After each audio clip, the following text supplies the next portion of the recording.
तो हम पढ़ेंगे ग्रामीण नगरीय जनसंख्या। विश्व में ग्रामीण नगरीय जनसंख्या थोड़ा सा टॉपिक है, 15 मिनट में हो जाएगा, मात्र इतना सा ये पाठ में कुछ भी नहीं है। ग्रामीण नगरीय जनसंख्या में क्या पढ़ा जाता है, क्योंकि हम जानते हैं कि पूरे विश्व में किसी भी देश में देख लीजिए अर्थव्यवस्था है, क्योंकि गांव में भी लोग रहते हैं, प्राचीन काल से लेकर आज तक लोग गांव में रहते आए हैं। धीरे धीरे नगरीकरण बढ़ रहा है, लेकिन प्राचीन काल में ग्रामीण जनसंख्या ज्यादा थी। धीरे धीरे लोग नगरों की ओर पलायन कर रहे हैं, तो गांव की जनसंख्या है, गांव का प्रतिशत घट रहा है और नगरों का बढ़ रहा है। किसी देश में या किसी स्थान पर किसी क्षेत्र में ग्रामीण नगरीय जनसंख्या क्यों बढ़ी जाती है, इसका उद्देश्य क्या है? सबसे पहली बात तो ये समझेंगे आप कि ग्रामीण नगरीय जनसंख्या को बढ़ने से किसी देश में नगरीकरण बहुत ज्यादा है तो वहां विकास उच्च माना जाता है, और अगर कहीं पर लोग गांव में ज्यादा रहते हैं तो वहां विकास निम्न माना जाता है। हम जानते हैं कि गांव के लोग अधिकांश व्यवसाय क्या करते हैं? प्राथमिक। गांव के अधिकांश लोग कौन से व्यवसाय करते हैं? प्राथमिक। जबकि नगरों के लोग अधिकांश लोग क्या करते हैं? तो नौकरियां करते हैं, सेवा से संबंधित कार्य करते हैं, या वो उद्योगों में काम करते हैं। ध्यान दीजिएगा, गांव और नगर किसी देश में नगरीकरण का प्रतिशत ज्यादा है, जैसे यूरोपियन कंट्री है, अमेरिका है, 75% से भी ज्यादा नगरीय लोग रहते हैं। दिखाएंगे आपको, तो वहां अपने आप हम कह देंगे कि ये देश विकसित है, क्योंकि नगरों में रहने वाले लोग क्या करते हैं? या तो नौकरियां करते हैं या उद्योग में काम करते हैं, और इस तरह के कार्य करने वाले लोगों की आय अधिक होती है। जबकि गांव में रहने वाले लोग, जो अधिकांश लोग क्या करते हैं? प्राथमिक व्यवसाय। प्राथमिक व्यवसाय किसे कहते हैं, ये अगले पाठ की चर्चा का विषय, डिटेल से पढ़ेंगे 5वें पाठ में। लेकिन फिलहाल बता देता हूँ, प्राथमिक व्यवसाय में मुख्य कार्य क्या है? कृषि। कृषि के साथ साथ पशुपालन, मत्स्य पालन, लकड़ी काटना, पशु चराना, ये प्राथमिक व्यवसाय आता है। तो प्राथमिक व्यवसाय में जो काम करने वाले लोग हैं, उनकी आय कम होती है और पिछड़े माने जाते हैं। तो गांव, किस देश में कितने ग्रामीण जनसंख्या, कितनी नगरीय जनसंख्या है, इससे पता लग जाएगा कि वो देश कितना विकसित है। बात समझ में आ रही है मैं क्या कह रहा हूँ? कि किसी देश में ग्रामीण और नगरीय जनसंख्या का प्रतिशत देखते ही पता लग जाएगा कि वहां कितना विकास हो रहा है। यूरोपियन कंट्रीज में 75% लोग नगरों में रहते हैं, अबव 75% से भी ऊपर, तो वहां अपने आप में वो विकसित देश है। भारत में 31% के लगभग जो है लोग नगरों में रहते हैं, 70% के लगभग आबादी गाँव में रहती है। तो अपने आप में पता है कि हम पिछड़े, क्योंकि हमारे अधिकांश लोग कौन से कार्य करते हैं? प्राथमिक कार्य करते हैं। इसके बाद भी थोड़ा सा बैकग्राउंड पढ़ा रहा हूँ, ग्रामीण नगरीय जनसंख्या का टॉपिक ज्यादा नहीं, मात्र 10 मिनट का टॉपिक है, तो अभी आप समझ लें। बाकी जो लिखने वाला मैटर है मैं कल और विस्तार से समझा दूंगा, हालांकि ये मिनट में भी इसको नहीं करें, समझ लें। इसके बाद भी हम बात करें तो ग्रामीण जनसंख्या और नगरीय जनसंख्या के आंकड़ों में भिन्नता पाई जाती है।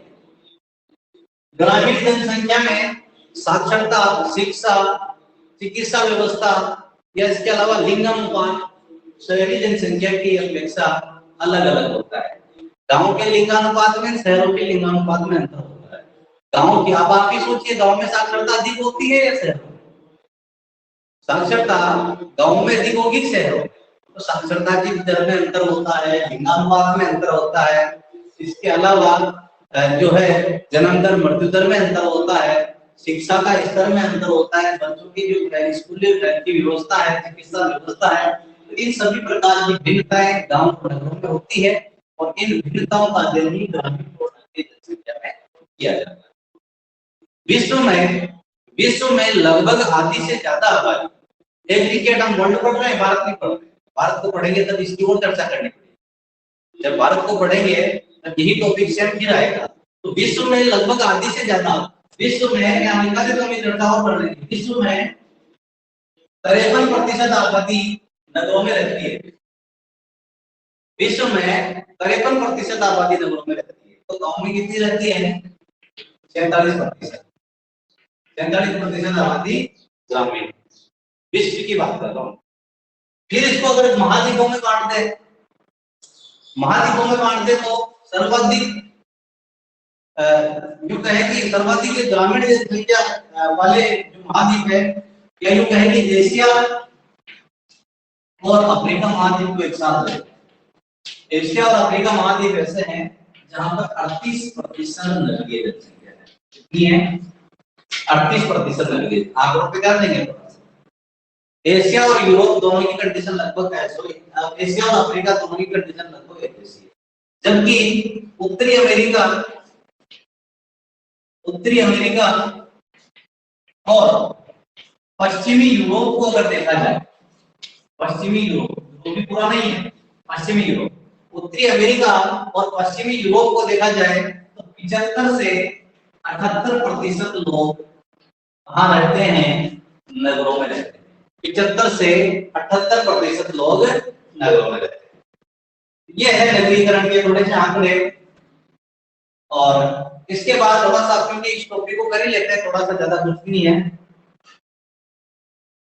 फिर कह रहा हूं मैं, ग्रामीण नगरीय जनसंख्या क्यों पढ़ी जाती है, क्योंकि गांव की अर्थव्यवस्था और शहरों की अर्थव्यवस्था बिल्कुल अलग होती है। गांव में अधिकांश लोग प्राथमिक में काम करते हैं, शहरों में अधिकांश लोग द्वितीयक और तृतीयक में काम करते हैं, जिनकी आय कुछ होती है। गांव और शहरों के लिंगानुपात, साक्षरता, जन्मदर, मृत्यु दर दोनों में भिन्नता पाई जाती है। इस तरह से ग्रामीण और नगरीय जनसंख्या के अनुपात का अध्ययन किया जाता है। आप देखें कि वर्ल्ड में समय के साथ साथ ग्रामीण और नगरीय जनसंख्या में जो प्रतिशत है उसमें क्या बदलाव आया है। विश्व में ग्रामीण और नगरीय जनसंख्या के प्रतिशत में क्या क्या बदलाव आया है। अगर बात करें कि 1800 ईस्वी में विश्व में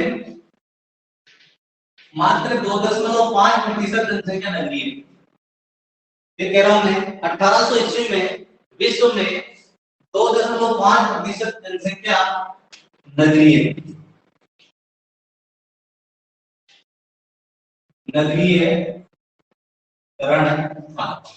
तब की बात करो मैं, 1800 आज से 200 साल पहले मात्र 2.5% लोग नगरों में रहते थे, बाकी सब गांव में रहते थे। क्योंकि अर्थव्यवस्था का जो मानव सभ्यता का विकास ही गांव से हुआ है।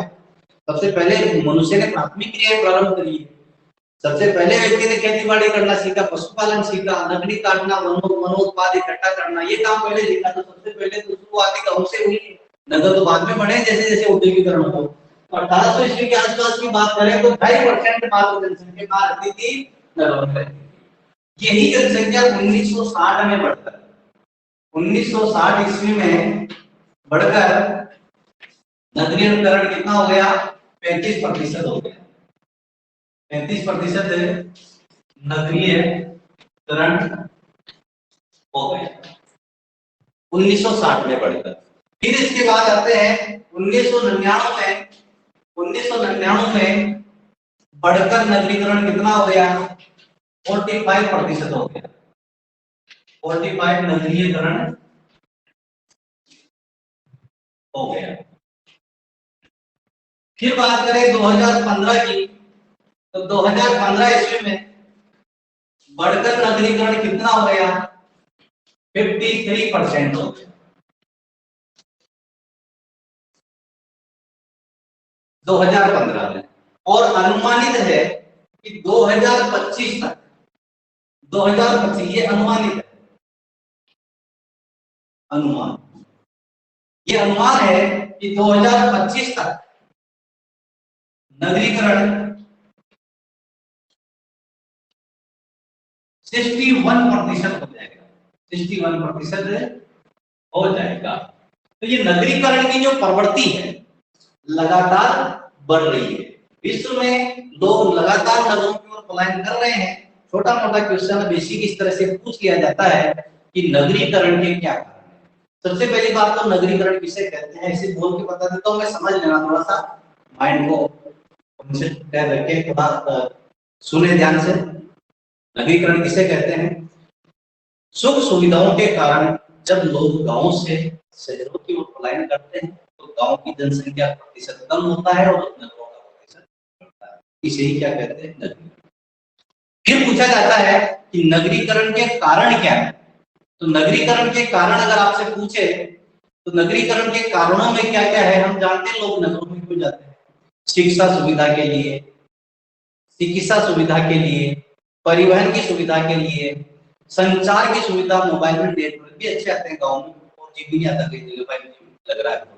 तो इस तरह से नेटवर्क सुविधा के लिए, इसके अलावा नगरों में अच्छे उच्च स्तर के शिक्षण संस्थान है, कई प्रकार के जो है सिनेमा हॉल है, इसके अलावा मल्टीप्लेक्स है, कई प्रकार के मॉल्स है, सिटी मॉल्स है, कई प्रकार की सुख सुविधाएं, घूमने के गार्डन वगैरह और भी कई प्रकार की जो आधुनिक जीवन शैली को सुखमय बनाने के लिए जितनी भी सुविधाएं हैं वो नगरों में है। इसलिए वो सुविधाएं लोगों को गांवों से नगरों की ओर खींचती है, इसलिए लोग नगरों की ओर पलायन कर रहे हैं और गांवों में धीरे धीरे जनसंख्या का अनुपात कम हो रहा है। अपेक्षा करते हैं ये टॉपिक भी आपको समझ में आया होगा। ये नगरीकरण और ग्रामीण अनुपात भी आपका पूरा हो चुका है, इतना ही मैटर इसमें है, ज्यादा